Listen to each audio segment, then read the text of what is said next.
اعوذ باللہ من الشیطان الرجیم پناہ مانگتا ہوں میں اللہ کی شیطان مردود سے۔ بسم اللہ الرحمن الرحیم شروع اللہ کا نام لے کر جو بڑا مہربان نہایت رحم والا ہے۔ الحمدللہ رب العالمین والصلاة والسلام على سید الانبیاء والمرسلین وعلى آلہ واصحابہ اجمعین۔ اللہم صل علی محمد وعلى آل محمد وبارک وسلم۔ رب اشرح لی صدری ویسر لی امری واحلل عقدۃ من لسانی یفقہوا قولی۔ آج جو تلاوت شروع ہوئی تو اس تلاوت میں شروع میں جو بات آئی کہ اللہ رب العالمین نے یہ حکم کیا ہے کہ ان اللہ یأمر بالعدل والاحسان، یہ اللہ کا حکم ہے کہ عدل اور احسان کا معاملہ اختیار کیا جائے، وَإِيتَاءِ ذِي الْقُرْبَى، اور جو آپ کے قرابت دار ہیں، جو مسکین ہیں، جو فقیر ہیں، ان کے ساتھ تعاون کریں، ان کی دیکھ بھال کریں۔ وَيَنْهَى عَنِ الْفَحْشَاءِ وَالْمُنكَرِ، اور فحش اور برے کاموں سے رک جائیں۔ یہ اللہ کا حکم ہے، یہ اللہ کا حکم ہے۔ اس کے بعد آگے چل کر یہ بات آئی کہ جب قرآن پڑھیں فَإِذَا قَرَأْتَ الْقُرْآنَ، جب قرآن کی تلاوت کریں تو فَاسْتَعِذْ بِاللَّهِ مِنَ الشَّيْطَانِ الرَّجِيمِ، تو پھر اللہ رب العالمین کی پناہ کے اندر آ جائے۔ یہ جو شیطان رجیم ہے یہ چاہتا ہے کہ آدمی قرآن نہ کھولے، اگر کھول لیا ہے تو اسے پڑھے نہیں، اگر پڑھنا شروع کر دیا ہے تو اسے سمجھے نہیں، اور اگر اسے سمجھنا شروع کر دیا ہے تو اس پر عمل نہ کرے۔ اور یہ اس کی چال ہے شیطان کی۔ اس لیے کہا گیا کہ جب تم قرآن بھی پڑھو، یعنی اتنی زبردست ذکر ہے قرآن پڑھنا، جب یہ قرآن بھی پڑھو تو یہ شیطان چاہے گا، اور شیطان نے تو یہ اللہ تعالیٰ سے یہ کہا کہ میں اس کے آگے سے بھی آؤں گا، اس کے پیچھے سے بھی آؤں گا، اس کے دائیں سے بھی آؤں گا، اس کے بائیں سے بھی آؤں گا، اور کوشش کروں گا کہ اسے آپ کے راستے سے ہٹا دوں۔ اور یہ شیطان کہتا یہ ہے، یہ جو آیت جو آئی، آیت نمبر 98، یہ شیطان کیا کہتا ہے؟ کہتا ہے کہ اپنی آواز سے بھی یہ لوگوں کو اللہ کے راستے سے ہٹائے گا۔ اب ذرا آپ یہ سوچیں کہ شیطان کی آواز کون سی ہے؟ مطلب شیطان کی جو آواز ہے وہ کون سی ہے؟ اور اس کا مطلب مفسرین بیان کرتے ہیں کہ یہ جو موسیقی ہے، یہ موسیقی در حقیقت شیطان کی آواز ہے۔ پھر اس کے بعد آگے چل کر یہ بات آئی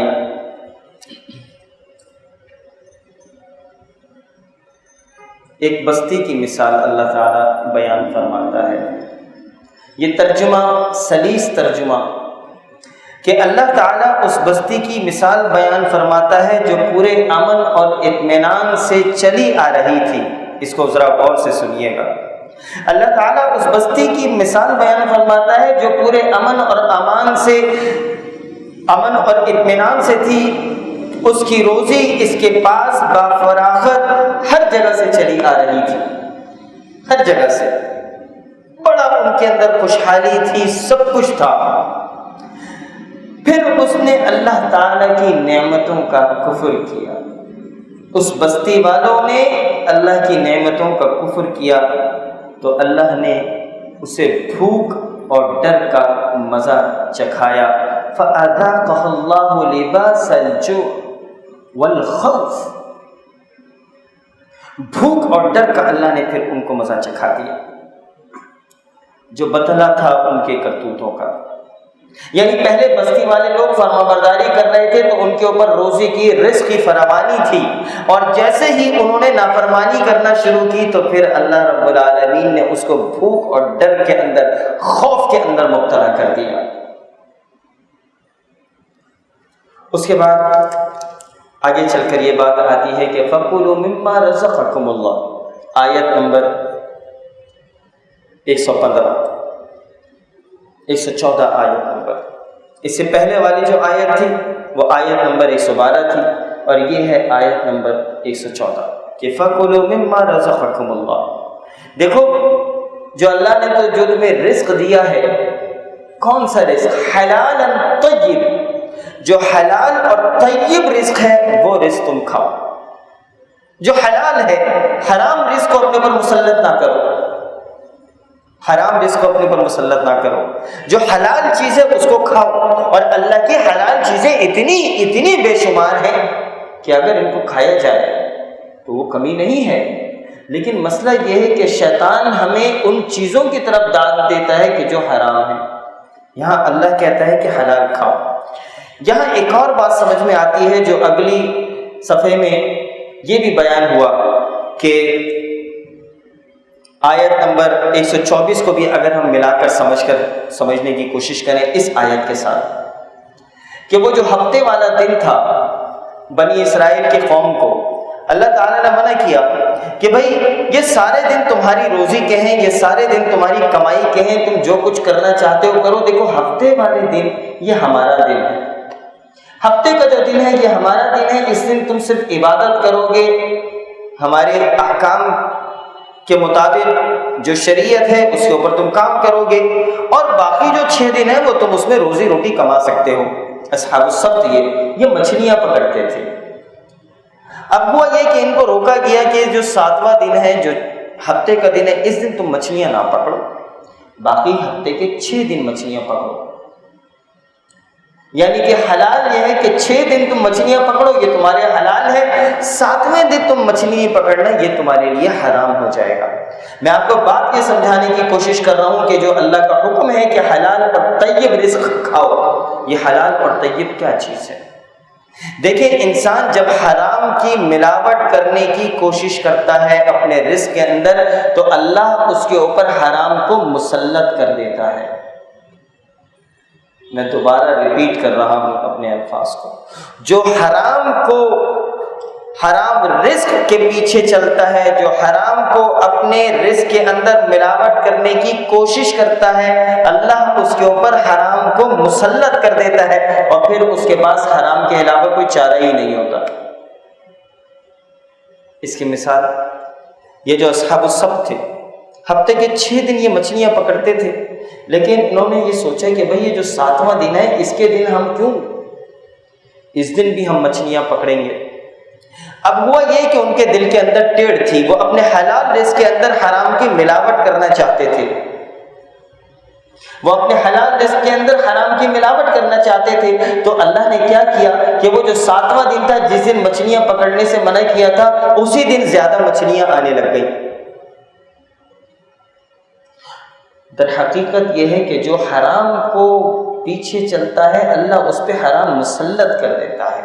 7ویں دن مچھلیاں اب آنے لگ گئیں، اور اس پوری قوم نے اللہ کی نافرمانی کی. اور یہ آلریڈی 9 پارے میں اس کا تذکرہ گزر چکا ہے کہ ہوا یہ کہ یہ 3 گروہ تھے. اس میں ایک گروہ وہ تھا جو اللہ کے حکم کی نافرمانی کرتا تھا، یعنی کہ وہ مچھلیاں پکڑتا تھا، اللہ نے مچھلیاں پکڑنے سے روکا تھا، وہ مچھلیاں پکڑتا تھا. دوسرا گروہ وہ تھا کہ جو ان کو مچھلیاں پکڑنے سے روکتا تھا کہ دیکھو بھائی اللہ کا حکم ہے نہ پکڑو، اللہ کے حکم کی نافرمانی نہ کرو. یہ دوسرا گروہ تھا. اور ایک تیسرا گروہ بھی تھا. وہ کون سا تھا؟ کیا خیال ہے وہ کون سا ہونا چاہیے آج کل کے زمانے کے مطابق؟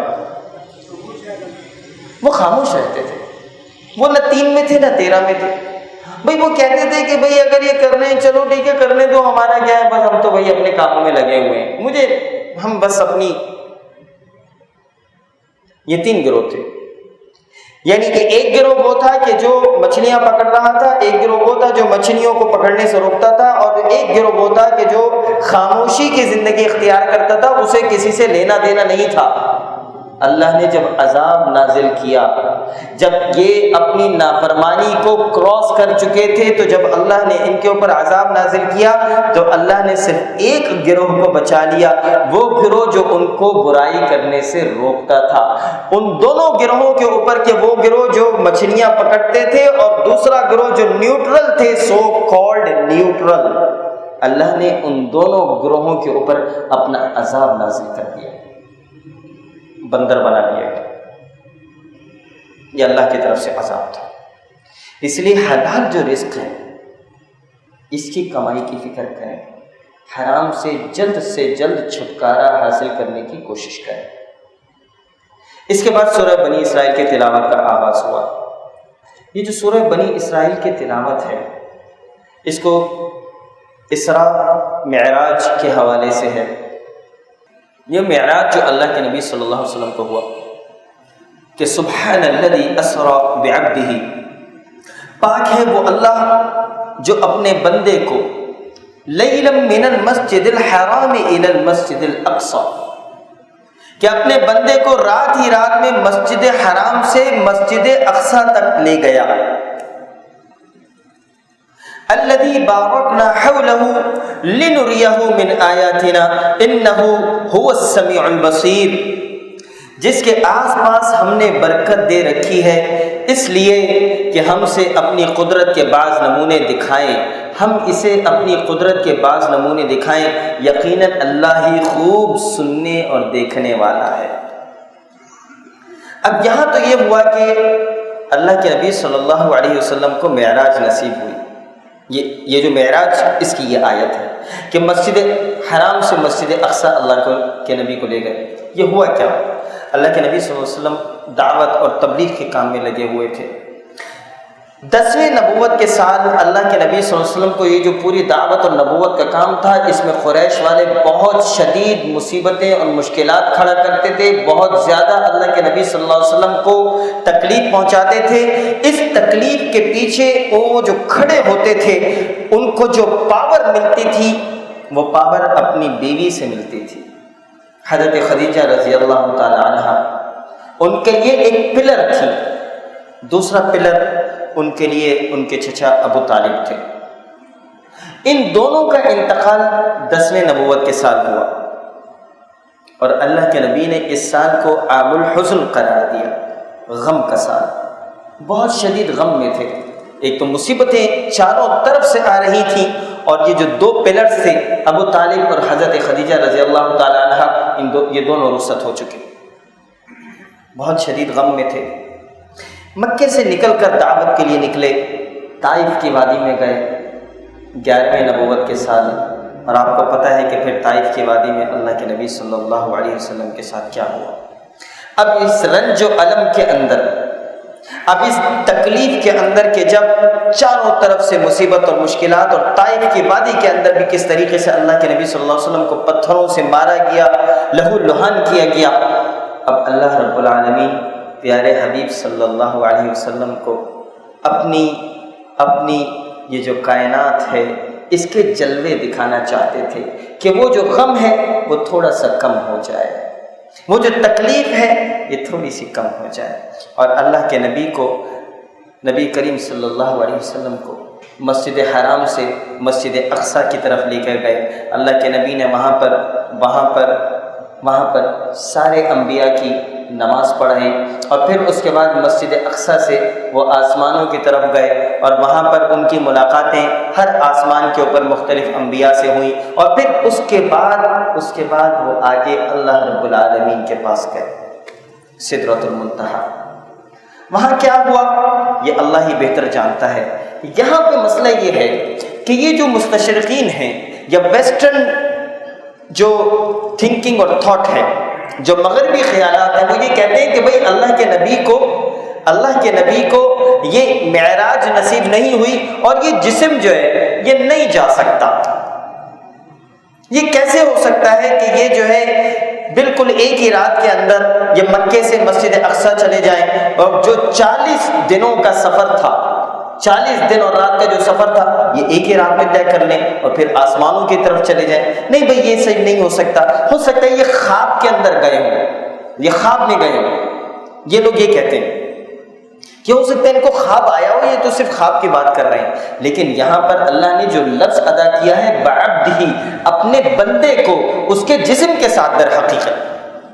اب یہاں پہ میں آپ کو بات بتاتا ہوں جو تھوڑی سی ان لوگوں کے ساتھ انہی کے لیول کے اوپر بات کی جا سکتی ہے کہ جس جانور کے اوپر اللہ کے نبی صلی اللہ علیہ وسلم گئے تھے اس جانور کا نام تھا براق.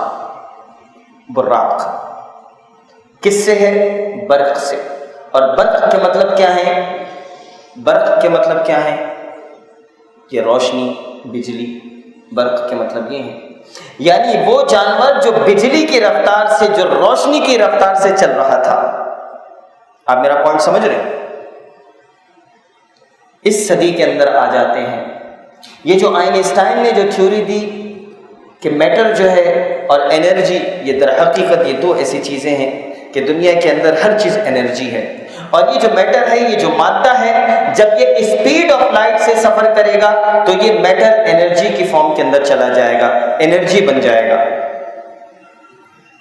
یہ تو آئنسٹائن نے اس صدی میں یہ بات کی ہے کہ روشنی کی رفتار سے.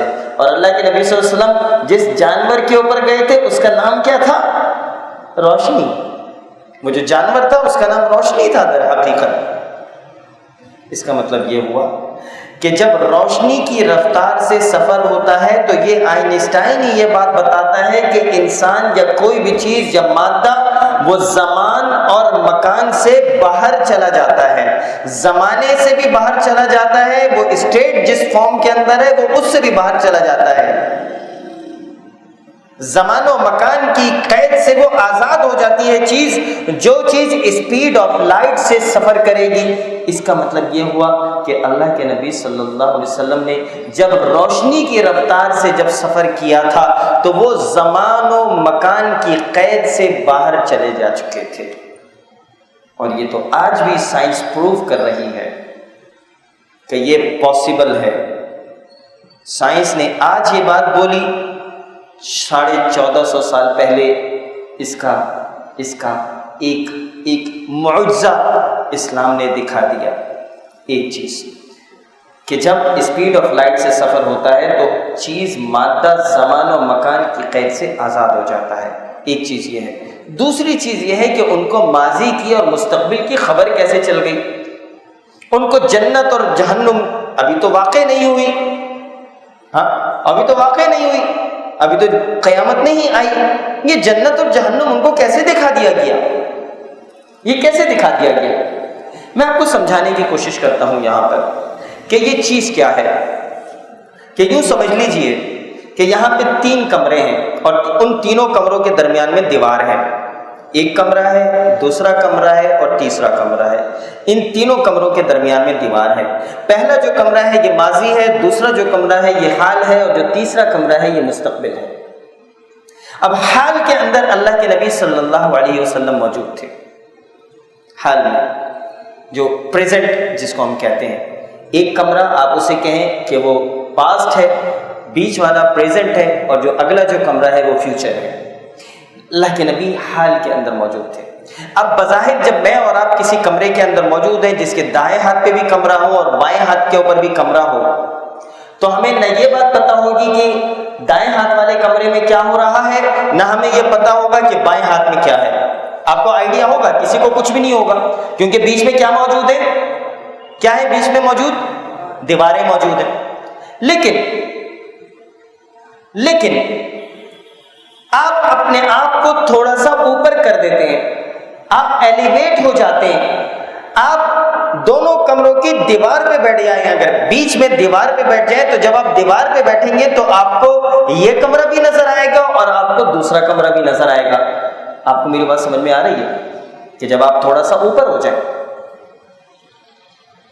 زمان و مکان کی قید سے باہر جب اللہ کے نبی صلی اللہ علیہ وسلم گئے، در حقیقت اللہ نے ان کو حال میں سے ایلیویٹ کیا اور ایسے اوپر کیا کہ ان کو ماضی بھی نظر آ رہا تھا، ان کو حال بھی نظر آ رہا تھا، ان کو مستقبل بھی نظر آ رہا تھا کہ کل کو کیا ہونے والا ہے. کیونکہ جب اسپیڈ آف لائٹ سے سفر ہوتا ہے تو زمان و مکان کی تمام قیود سے آدمی جب آزاد ہوتا ہے، اور اللہ کے نبی کو اللہ نے ایلیویٹ کیا تھا، اور وہ معراج جو ہے در حقیقت یہی ہے، آسمانوں کی طرف جب اللہ کے نبی کو اٹھایا تو پھر ان کو مستقبل بھی نظر آیا، اور اس مستقبل کے اندر کہ جنت میں کیا ہو رہا ہے، جہنم کے اندر کن کن کو سزائیں دی جا رہی ہیں، اس کا حال اللہ کے نبی صلی اللہ علیہ وسلم نے لوگوں کو بتایا۔ تو در حقیقت یہ معراج جو ہے یہ جسم کی بھی معراج تھی، اور یہ معراج روح کی بھی معراج تھی۔ اور تیسری چیز آپ کو ایک اور یہ بات بتائیں کہ جو لوگ تصوف کو تھوڑا سا جانتے ہیں تو ایسے موقعوں کے اوپر جسم کے اوپر روح کے احکامات صادر ہو جاتے ہیں، جسم کے اوپر روح کے احکامات صادر ہو جاتے ہیں۔ یہ اللہ کے نبی صلی اللہ علیہ وسلم کا معجزہ تھا۔ اور وہاں پہ کیا ہوا، انشاءاللہ اگر موقع ملا سورۃ النجم میں اس کو بیان کرنے کا تو ہم وہاں پر اس کو بیان کریں گے۔ اس کے بعد آگے چل کر یہ بیان ہوا کہ وَقَضَىٰ رَبُّكَ أَلَّا تَعْبُدُوا إِلَّا إِيَّاهُ۔ یہ بہت اہم چند باتیں ہیں، یہ بہت اہم باتیں ہیں۔ ذرا سنیے اللہ تعالیٰ کیا کہتا ہے۔ اللہ کہتا ہے کہ اللہ رب العالمین نے تم پر لکھ دیا ہے کہ تم نے اللہ کی عبادت کرنی ہے، اور اللہ کے ساتھ کسی کو تم نے شریک نہیں کرنا۔ جی، اور تیرا پروردگار صاف صاف حکم دے چکا ہے کہ تم اس کے سوا کسی اور کی عبادت نہیں کرو گے۔ اگلے الفاظ ہیں، سب سے پہلے شرک کا منع کر دیا گیا۔ دوسری جو چیز اللہ نے بیان کی، یہاں یہ کہا کہ وَبِالْوَالِدَيْنِ إِحْسَانًا، اپنے والدین کے ساتھ کیا کرو، اس نے سلوک اختیار کرو۔ اما یبلغن عندک الکبر احدہما او کلاہما، کہ تم ان کو بڑھاپے کی حالت میں پاؤ، کسی ایک کو یا دونوں کو، تو ان کو اف تک نہ کہو۔ فلا تقل لہما اف، ان کو اف تک نہ کہو۔ ولا تنہرہما، ان کو ڈانٹو بھی نہیں، ان کو ڈانٹو بھی نہیں۔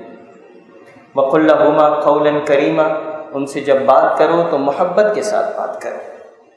وَخْفِضْ لَهُمَا جَنَاحَ الذُّلِّ مِنَ الرَّحْمَةِ، ان کے سامنے بچھ جاؤ، اپنے رحمت کے پرے بچھا دو، عاجزی اور محبت کے ساتھ ان کے سامنے تواضع کے بازو پست رکھو۔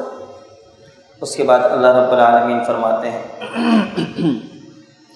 کہ وَآتِ ذِي الْقُرْبَى حَقَّهُ وَالْمِسْكِينَ وَابْنَ السَّبِيلِ، رشتہ داروں کا، مسکینوں کا اور مسافروں کا حق ادا کرتے رہو۔ وَلَا تُبَذِّرْ تَبْذِيرًا، اور اسراف اور بیجا خرچ سے بچو۔ یہ دیکھیں مختلف احکامات ہیں، یہ ایک ساتھ آ رہے ہیں۔ اسراف نہ کرو، بیجا خرچ نہ کرو۔ اللہ تعالیٰ نے کیا کہا ہے کہ جو اسراف کرتے ہیں، جو بیجا خرچ کرتے ہیں، ان کے بارے میں اللہ کہتا ہے کہ بیجا خرچ کرنے والے، اسراف کرنے والے شیطانوں کے بھائی ہیں، اور شیطان اپنے پروردگار کا ناشکرا ہے۔ وہ لوگ جو اسراف کرتے ہیں یہ شیطان کے بھائی ہیں۔ اور اس سے آگے چل کے یہ بات آتی ہے کہ مفلسی کے خوف سے اپنی اولاد کو نہ مارو۔ وَلَا تَقْتُلُوا أَوْلَادَكُمْ خَشْيَةَ إِمْلَاقٍ۔ اس کے بعد کہا کہ وَلَا تَقْرَبُوا الزِّنَا، زنا کے قریب بھی نہ جاؤ۔ پھر کہا کہ وَلَا تَقْتُلُوا النَّفْسَ الَّتِي حَرَّمَ اللَّهُ إِلَّا بِالْحَقِّ، اور کسی کو ناجائز قتل بھی نہ کرو۔ اس کے بعد پھر آگے اللہ فرماتا ہے کہ یتیم کے مال کے قریب بھی نہ جاؤ۔ وَلَا تَقْرَبُوا مَالَ الْيَتِيمِ إِلَّا بِالَّتِي هِيَ أَحْسَنُ۔ اس کے بعد اللہ آگے فرماتا ہے وعدے پورے کرو، وَأَوْفُوا بِالْعَهْدِ، وعدے پورے کرو۔ دیکھیں یہ جو میں ساری باتیں بتا رہا ہوں یہ حقوق العباد نہیں ہے تو کیا ہے؟ صرف پہلے اللہ نے شرک کی بات کر دی، اس میں کہیں نماز کا تذکرہ نہیں آیا، اس میں کہیں روزے کا تذکرہ نہیں آیا، اس میں کہیں حج کا تذکرہ نہیں آ رہا۔ وَأَوْفُوا بِالْعَهْدِ إِنَّ الْعَهْدَ كَانَ مَسْئُولًا، اور وعدے پورے کرو کیونکہ قول و قرار کی باز پرس ہونے والی ہے۔ اور پھر اللہ آگے کہتا ہے اور جب ناپنے لگو تو بھرپور پیمانے سے ناپو۔ سبحان اللہ، اس لیول کے اوپر جا کر اللہ رب العالمین میری اور آپ کی رہنمائی فرماتے ہیں کہ جب ناپنے لگو تو بھرپور پیمانے سے ناپو اور سیدھے ترازو سے تولا کرو۔ ہاں زمین میں اکڑ کر نہ چلو، ولا تمشی فی الارض مرحا، زمین میں بہت غرور تکبر کے ساتھ نہ چلو، انک لن تخرق الارض ولن تبلغ الجبال طولا، نہ تم زمین کو پھاڑ سکتے ہو اور نہ ہی تم پہاڑوں کی بلندیوں کو چھو سکتے ہو، تم زمین پر اکڑ کر چلتے ہو۔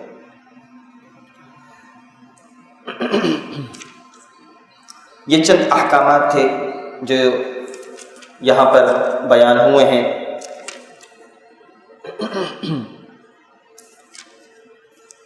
آیت نمبر 23 سے لے کر آیت نمبر 38 تک۔ اس کے بعد آگے چل کر یہ بات آئی کہ یوم ندعو کل اناس بامامہم، قیامت کے دن اللہ رب العالمین لوگوں کو ان کے اماموں کے ناموں سے پکارے گا۔ وہ جس کی زندگی میں دنیا میں پیروی کرتے تھے، وہ جس کے پیچھے چلتے تھے، قیامت کے دن اللہ رب العالمین ان کے ناموں سے ان کو پکارے گا۔ ایک تو پہلی چیز یہ ہے کہ ہم اگر امت محمدی صلی اللہ علیہ وسلم ہیں، مفسرین بیان کرتے ہیں کہ جو امتی محمدی کے ہوں گے تو حضرت محمد صلی اللہ علیہ وسلم کے نام سے پوری امت کو پکارا جائے گا، کسی اور نبی کی امت ہوگی تو کسی اور نبی کی امت سے پکارا جائے گا۔ اور دوسری بات، اگر دنیا میں ہم نے کسی اور کو اپنا امام بنایا ہوا ہے، کسی اور کی ہم مانتے ہیں، امام کو انگلش میں کیا کہتے ہیں بھائی؟ کیا کہتے ہیں؟ کیا کہتے ہیں جی؟ لیڈر کہتے ہیں۔ اب میں آپ سے یہ بولتا ہوں کہ دنیا میں ہم نے اگر کسی اور کو لیڈر بنایا ہوا ہے، جس کے ہٹو بچوں کے نعرے ہم لگاتے ہیں، جس کے پیچھے پیچھے ہم چلتے ہیں، تو وہ لیڈر جہاں پر جائے گا ہم بھی اسی کے پیچھے پیچھے قیامت کے دن جائیں گے۔ اسی لیے دنیا میں اگر کوئی لیڈر ہو سکتا ہے تو وہ صرف اور صرف اللہ کے نبی صلی اللہ علیہ وسلم، ان کے سامنے سرنڈر کر جائیں۔ اور باقی جو لیڈر جو چھوٹے بظاہر جو نظر آتے ہیں، ان کو ذرا دیکھیں کہ کیا یہ اللہ کے نبی صلی اللہ علیہ وسلم کے راستے پر چل رہی ہیں، تو ہاں ٹھیک ہے میں اس کی پیروی کروں گا، اور اگر یہ اللہ کے نبی کے راستے پر نہیں چل رہے تو چاہے وہ اس سے مجھے جتنی محبت ہو میں اس کا نام لیوا نہیں بنوں گا۔ میں نے بہت مختصر الفاظ میں ایک جامع بات آپ تک پہنچا دی ہے، کیونکہ یہاں پہ بیٹھے ہوئے لوگ ہیں، ہم نے مختلف لیڈرز اپنے چنے ہوئے ہیں۔ اللہ رب العالمین مجھے اور آپ کو بہت ہی کھل کر یہاں پر یہ بات بیان کرتے ہیں۔ اس کے بعد آگے چل کر یہ بات آئی کہ اقم الصلاۃ لدلوک الشمس الی غسق اللیل وقرآن الفجر ان قرآن الفجر کان مشہودا، کہ نماز کو قائم کرو آفتاب کے ڈھلنے سے لے کر رات کی تاریکی تک، اور فجر کا قرآن پڑھنا بھی یقیناً فجر کے وقت کا قرآن پڑھنا حاضر کیا گیا ہے۔ یہ آیت نمبر 78 ہے۔ اور اس سے آگے چل کر اللہ کہتے ہیں کہ رات کے کچھ حصے میں تہجد کی نماز میں قرآن کی تلاوت کریں، یہ زیادتی آپ کے لیے ہے، ان قریب آپ کا رب آپ کو مقام محمود میں کھڑا کرے گا، اور دعا کیا کریں وقر ربی ادخلنی مدخل صدق، اے میرے پروردگار مجھے جہاں لے جا اچھی طرح لے جا، وَأَخْرِجْنِي مُخْرَجَ صِدْقٍ، اور جہاں سے نکال اچھی طرح سے نکال، وَاجْعَلْ لِي مِن لَّدُنْكَ سُلْطَانًا نَصِيرًا، اور میرے لیے اپنے پاس سے غلبہ اور امداد مقرر فرما دیجیے۔ غلبے کا مطلب سمجھتے ہیں کہ اللہ کے نبی کی دعا تھی کہ اے اللہ I want to be on the top۔ مقام محمود کیا ہے؟ اللہ کے نبی صلی اللہ علیہ وسلم نے یہ جو دعا ہم جو اذان کے بعد جو دعا کرتے ہیں کیا ہے؟ اللہم رب هذه الدعوة التامة والصلاة القائمة وبعثه مقاما محمودا الذي وعدته، اس میں ہم یہ بھی کرتے ہیں کہ وارزقنا شفاعته يوم القيامة انك لا تخلف الميعاد، اللهم رب هذه الدعوة التامة والصلاة القائمة آت محمدا الوسيلة والفضيلة۔ والدرجة الرفيعة وبعثه مقاما محمودا. ہم یہ دعا کرتے ہیں کہ اے اللہ کے نبی صلی اللہ علیہ وسلم کو مقام محمود عطا کر دے. اور یہ مقام محمود وہ مقام ہے کہ اللہ تعالیٰ صرف ایک آدمی کو یہ مقام عطا کرے گا. اور اللہ کے نبی صلی اللہ علیہ وسلم نے اس مقام کے لیے حضرت موسیٰ کے لیے دعا نہیں کروائی, حضرت عیسیٰ کے لیے دعا نہیں کرائی, اپنے باپ ابراہیم علیہ السلام کے لیے دعا نہیں کرائی, حضرت آدم کے لیے دعا نہیں کرائی. انہوں نے کہا, امت سے کیا کہا کہ میرے حق میں دعا کرو کہ اللہ تعالیٰ وہ جگہ مجھے عنایت فرما دے. اور اللہ نے یہاں پر یہ وعدہ بھی کیا ہے کہ ہم تمہیں مقام محمود عطا کریں گے. اور پھر اس کے بعد اللہ کے نبی صلی اللہ علیہ وسلم سے کہا کہ آپ یہ بات بولیں کہ مجھے جہاں بھی لے جائیں تو جہاں لے جائیں یا جہاں سے بھی نکالیں خیر اور عافیت کا معاملہ ہو اور مجھے غلبہ عطا کریں. غلبہ, سپر پاور, سلطان النصیرہ, اور مدد کریں. اس کے بعد سورۃ الکہف کی تلاوت کا آغاز ہوا. یہ در حقیقت چند نوجوان تھے. اس کے بارے میں اللہ کے نبی صلی اللہ علیہ وسلم کی احادیث بھی ہیں کہ جو اس کی پہلی 10 اور اس کی آخری 10 آیتیں, اس کی ابتدائی 10 اور آخری 10 آیت کی فضیلت احادیث میں یہ بیان کی گئی ہے کہ جو ان کو یاد کرے اور پڑھے گا وہ فتنہ دجال سے محفوظ رہے گا. پہلی 10 آیتیں اور آخری 10 آیتیں. اور جو اس کی تلاوت جمعے کے دن کرے گا آئندہ جمعے تک اس کے لیے ایک خاص نور کی روشنی رہے گی. اب اس میں کیا چیز تھی؟ کچھ نوجوان تھے. اس میں چند قصے آئیں گے, ان میں سے آج ہم کچھ چیزیں آج ہم ڈسکس کریں گے اور بقیہ ہم کل کریں گے. ان میں کچھ نوجوان تھے اور یہ نوجوان دیکھتے تھے کہ چاروں طرف برائی ہے. میں آج کے نوجوانوں سے بھی یہ بات کہوں گا کہ اس کو اپنے اوپر بھی ذرا غور کریں. آج کے جوان بھی اسے اپنے اوپر غور سے سنیں کہ اس زمانے میں کچھ نوجوان تھے اور دیکھتے تھے کہ چاروں طرف برائی ہے, چاروں طرف بے حیائی ہے, اللہ کی نافرمانی ہے, اور وہ اللہ کے فرما بردار بندے بن کر رہنا چاہتے تھے. وہ اس بستی سے انہوں نے ہجرت کی اور پھر پہاڑوں کے اندر ایک غار کے اندر جا بیٹھے, اور جب وہ وہاں پہ سونے لگے تو وہ سو گئے اور اللہ رب العالمین نے ان کو ایک لمبی نیند سلا دیا. اب قرآن کے اندر یہ آتا ہے کہ شمسی لحاظ سے 300 سال اور قمری لحاظ سے 309 سال وہ لوگ سوتے رہے. یہ پھر جاگے اور پھر یہ اپنا کھانا لینے کے لیے گئے تو پھر ان کی قوم کو پتہ چلا کہ اچھا یہ تو وہ لوگ ہیں جو 300 سال پہلے غائب ہوئے تھے. اب یہ کتنے لوگ تھے؟ یہ 7 تھے, یہ 8 تھے, کتنے تھے یہ اللہ ہی بہتر جانتا ہے. اس کے اندر مختلف ہیں کہ 7 اور پھر ایک کتا, 8 اور پھر ایک کتا ان کے ساتھ موجود تھا. در حقیقت یہاں پر یہ بات سمجھنے کی ہے کہ جو اللہ والے ہوتے ہیں, جو اللہ کی فرما برداری کرتے ہیں, وہ ہر وقت اپنے آپ کو برائی سے, بے حیائی سے, نافرمانی سے بچنے کی کوشش کروانا چاہتے ہیں.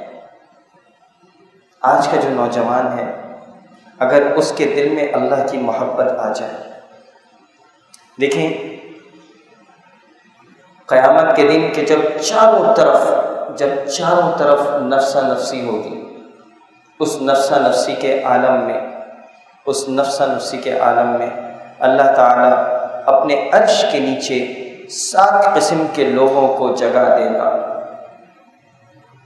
اور ان میں سے ایک وہ ہوں گے جنہوں نے جوانی میں اللہ رب العالمین کی عبادت کی تھی. جوانی کی عبادت اللہ کو بڑی مقبول ہے. آپ کی اگر اولاد بھی ہے اس کو بھی محبت کے ساتھ دین کی طرف لے کر آئے. اللہ کو جوانی کی عبادت بڑی مطلوب ہے.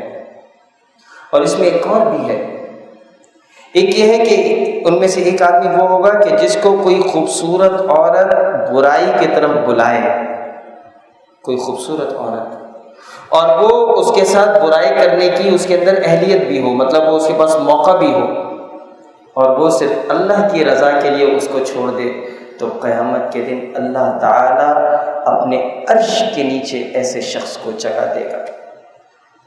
اس لیے اللہ تعالیٰ سے دعا کریں کہ اللہ رب العالمین مجھے اور آپ کو سچی محبت ہمیں نصیب کرے.